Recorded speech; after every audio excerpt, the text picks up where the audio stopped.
Derby day. We're getting ready. We're just got about 5 minutes from leaving the hotel room. You're beautiful. Nice shoes, huh?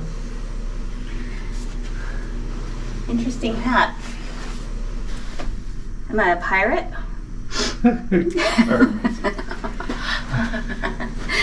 I put out a video last week of the 3 minutes surrounding the actual Kentucky Derby race. But today I want to show you what it was like inside the stadium. And generally, what is a day like spent inside Churchill Downs for the Kentucky Derby? We were there with a group of people from UCLA, so we met in the lobby of the hotel and headed over to the track. This was about 10 a.m. and people were already partying in the streets outside of the racetrack. How you doing? We make our way into the arena and through security. Now, to get a full visual, it's important that I show you the layout of the track, so you will better understand the day's activities. Here's the main dirt track. You will also have the turf or grass track just inside of the dirt. Then this area here is called the infield. By the end of the day, it's packed with people. You can't really see the racetrack from the infield, so these are the cheapest tickets you can buy. It's general admission infield and it's about $85 per ticket. Then you have the grandstand seats. This is the large set of bleachers that circles half of the track. These tickets go anywhere from $350 to a whopping $6,000 per ticket, depending on your location, whether you have box seats, and various other factors. Behind the grandstands, you have all of your concessions, your gambling windows and tellers, your restaurants. This is essentially under the bleachers. We'll explore that area later in the video. Another important area of the racetrack is called the Paddock. This is a fun place because you get to see the horses up close before each race. Here, the horses, the trainers, owners, and jockeys will gather. The horses will walk around this small circle about 15 minutes before they race. This gives attendees a chance to see the horses in person before they place their bets. So the usual rhythm of the day is this. There are about 14 races, one race every half hour about. The big race, the Kentucky Derby, is the main event, and this happens at 7 p.m.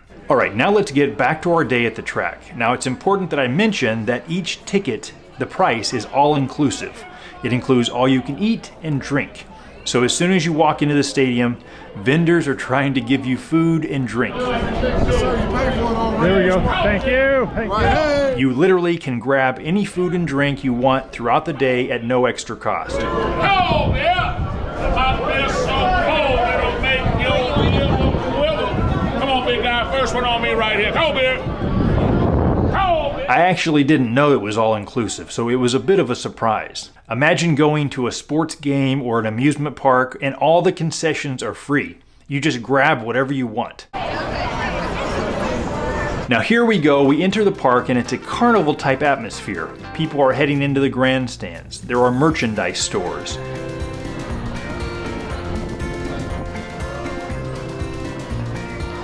Here's a look down behind the stadium at the paddock area that I mentioned, and we're going to explore more of that later.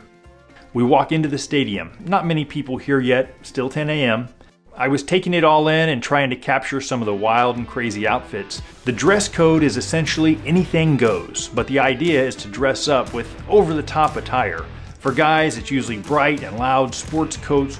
For women, it's nice dresses with these wild hats that the Derby is known for. It's almost like a carnival or a costume party in that regard. So let's get ready for one of the typical early races. People will go down to the paddock and they'll watch the horses.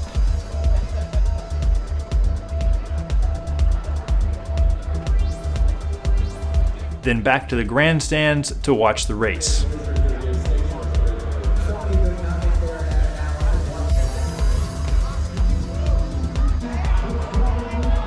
Not many people here yet for these early races, but they are arriving quickly. Okay, it's starting to get crazy in here. You can't even hear me probably, but trying the mint julep. It's a very strong bourbon drink. I'm not really a fan, but you got to try it when you're here. It's about 1:30. The main derby doesn't start until 7 p.m., but they're having races every half hour. I'll give you a scan of the crowd here.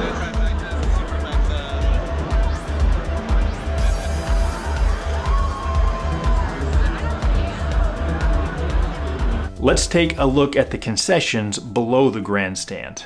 Here is the gambling area. You can simply walk up to one of these windows, one of the tellers, and you can place your bet on the next race or any other race later in the day. Right now we're in between races, so that's where everyone goes to concessions, lines up for the drinks, the food, everything. You also have these large areas of food stands, burgers, hot dogs, tacos, chicken nuggets, waffle fries, desserts, typical foods that you would find at sports stadiums. And like I said earlier, it's also all you can drink. So even more so than the food vendors, there are drink stations and bars everywhere. You can order anything you want. Beer, wine, mixed cocktails, even cigars. Pretty much anything at all. Quadruple fisting right there. So just in line for a pretzel here.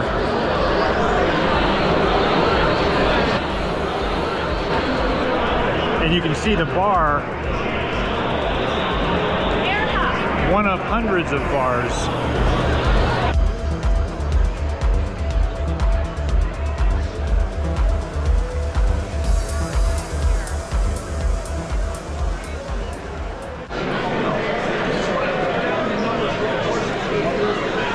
Finally got my pretzel.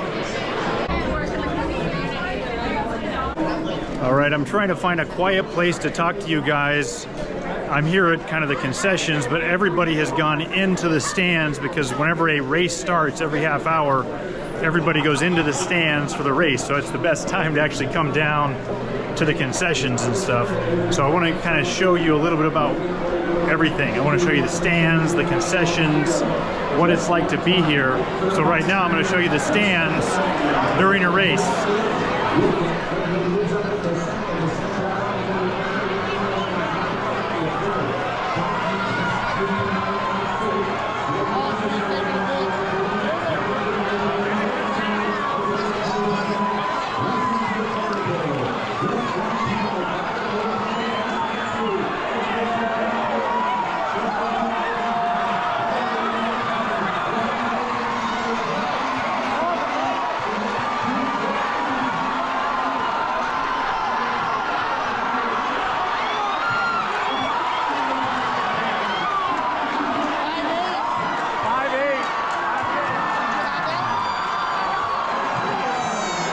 Now it's later in the day, about an hour before the main event. The place is bustling. Tons of people at the paddock area to see the famous horses.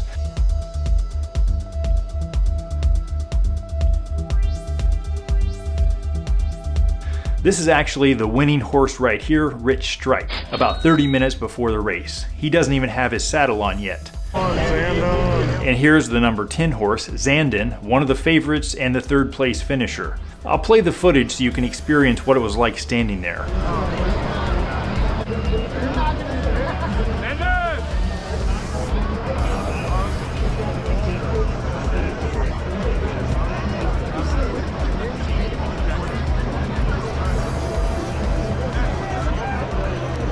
And here is Rich Strike again, about 10 minutes before the race. Getting all ready to go, no one has any clue that this horse is about to make history. All right, let's get back up to our seats to watch the big race.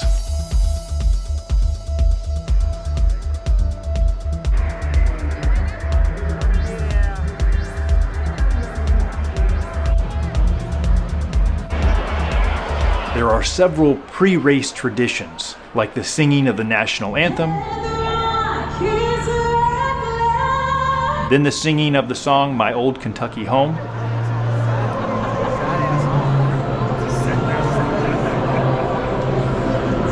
Now I showed the main race in my previous videos, but I'm going to show it again here so you can get the complete day of activities. 1 minute to race time, 1 minute.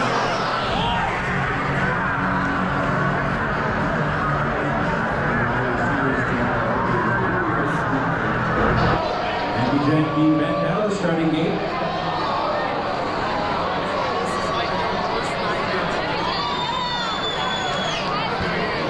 Goes back in.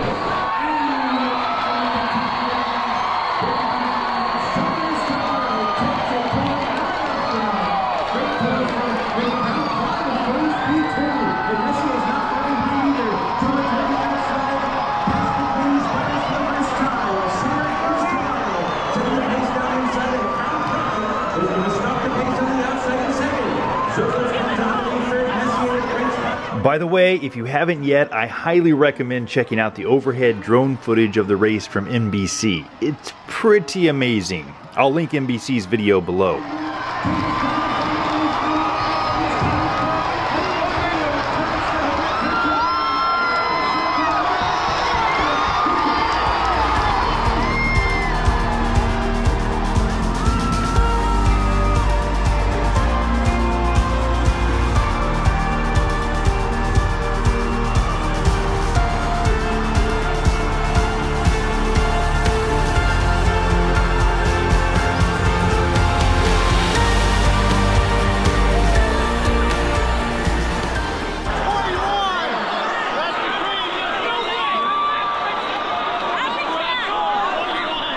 So that was pretty much the day at the Derby. After the race, they obviously did all the ceremonial stuff at the track, the big bouquet of roses to the winning horse, the champagne, everything was really cool to see. And then we pretty much just corralled out of there and got out of the stadium. And then all the side streets right next to the racetrack, it was still a party out there. House parties going on, people on their lawns, tents up, and music, drinks. We left the area though, went back to our hotel, had to get back to California early the next morning. So that was it, folks. Hope you enjoyed. I did want to say a couple of things to a couple of curmudgeon people making comments on the last episode about, oh, it would have been better just to watch it at home because you can actually see what's happening from the crowd of people. You can't even see the racetrack and it's too crowded. No shit, Sherlock. That's the whole point of any concert or live event or sporting event. You do not see it as well as you would on a TV screen. Of course not. But the point of going to a live, exciting event is to be part of the crowd, to feel the excitement, to have the camaraderie with your other people that are going, to high-five people in the stands, to smell the hot dogs, and to have the spilled beer next to you. And the whole experience of that day is the point of going to something like this. So I was excited and happy that we were able to go. It was a once-in-a-lifetime experience. Now, finally, that the pandemic stuff, we're able to go back to live events. So I encourage you guys to get out to some live events this summer and enjoy yourself. With that said, thank you for watching. We'll see you next time. I'm going to have some new videos coming up with motorcycle adventure in Mexico, but also I'm really editing and trying to get out some videos of the Greece sailing. So I'm going to do probably 7 or 8 episodes from the Greece sailing trip, and that will be in a couple of weeks, starting a segment of like 6 or 7, 8 episodes of that. Looking forward to that. Thanks for watching. We'll see you next week.